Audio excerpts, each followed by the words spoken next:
প্রিয় খাগড়াছড়িবাসী, আসসালামু আলাইকুম রহমতুল্লাহ। আপনারা চিন্তিত, আপনারা হতাশ হয়ে আছেন। আপনারা আগামীতে খাগড়াছড়ি জেলাতে 298 আসনে কাকে এমপি হিসেবে দেখতে চান, কাকে দায়িত্ব দিতে চান, আপনারা এই বিষয়ে অনেক চিন্তিত। আপনারা না পারছেন বাঙালিদের একক প্রতীক নির্ধারিত করতে, আপনারা না পারছেন পাহাড়ে আদিবাসী সম্প্রদায়ের, অন্য ধর্ম অবলম্বী বা বৌদ্ধ ধর্ম অবলম্বী, সনাতন ধর্ম অবলম্বী না পারছেন আপনারা আপনাদের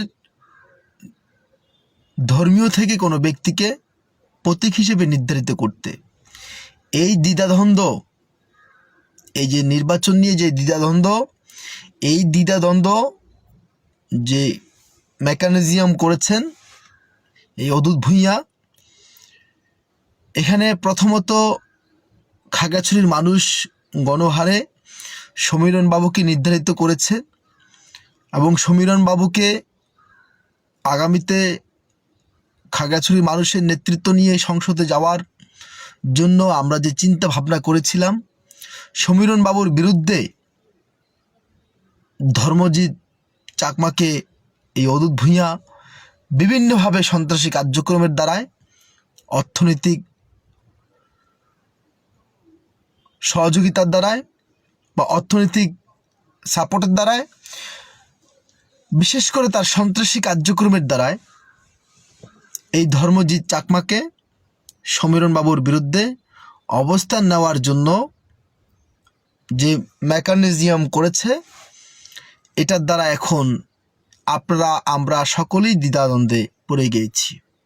প্রিয় খাগড়াছড়িবাসী, আমরা এই বিষয়ে সবাই একমত যে আমরা খাগড়াছড়িতে অদূত ভূঁইয়ার বিরুদ্ধে অবস্থান নিয়েছি। আমরা পাহাড়ি, বাঙালি, চাকমা, সকল ধর্ম অবলম্বী, প্রত্যেকটা রাজনৈতিক মহল, আমরা সকলেই অদূত ভূঁইয়ার বিরুদ্ধে অবস্থান নিয়েছি। যার কারণে দেখতে পাচ্ছেন বাঙালি থেকে 5 জন প্রার্থী, আদিবাসী সম্প্রদায় থেকে সেখান থেকে ত্রিপুরা সহ, চাকমা সহ, মারমা সহ 5 জন প্রার্থী, 6 জন প্রার্থী। তাহলে আমরা নির্বাচন করছি শুধুমাত্র অদূত ভূঁইয়ার বিরুদ্ধে।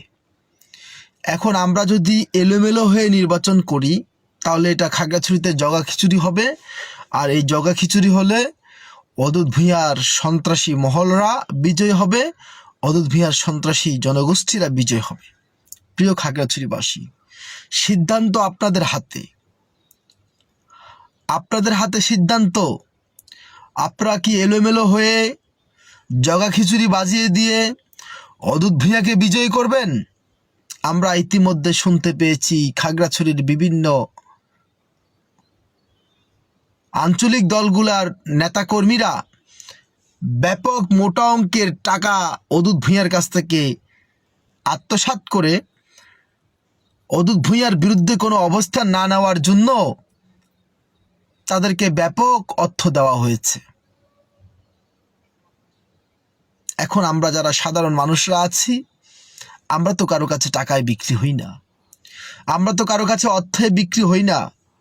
আমরা সব সময়ের মতো আমরা ন্যায়ের পক্ষে থাকি, আমরা ন্যায়ের পক্ষেই থাকব। আমার প্রিয় খাগড়াছড়িবাসী, আপনারা জানেন জুলাই গণ অভ্যুত্থানের পর এই অদূত ভূঁইয়া চাঁদাবাজি করেছে, হত্যাকাণ্ড করেছে, ধর্ষণের মতো নির্লজ্জ কাজ এই অদূত ভূঁইয়ার গুন্ডা বাহিনীর দ্বারা হয়েছে, অগ্নিসংযোগ হয়েছে। খাগড়াছড়ির মানুষকে অস্থির করে তুলেছে। প্রিয় খাগড়াছড়িবাসী, সময় এসেছে সকলের ঐক্যবদ্ধ হয়ে অদূত ভূঁইয়ার বিরুদ্ধে অবস্থান নেওয়ার। আমরা মজলুম, আমরা জালেমের জুলুমের শিকার, আমরা প্রতিবাদ করতে চাই, আমরা ন্যায় বিচার প্রতিষ্ঠা করতে চাই, আমরা ইনসাফ প্রতিষ্ঠিত করতে চাই। প্রিয় খাগড়াছড়িবাসী, এখনো সময় আছে, আমরা ঐক্যবদ্ধ হই। আমরা সকলেই যে 11 জন প্রার্থী, আমরা এই 11 জনই অদূত ভূঁইয়ার বিরুদ্ধে অবস্থান করেছি। অদূত ভূঁইয়ার বিরুদ্ধে নির্বাচন করার জন্য আমরা অবস্থান নিয়েছি। তাহলে আমরা বিশৃঙ্খলভাবে আমরা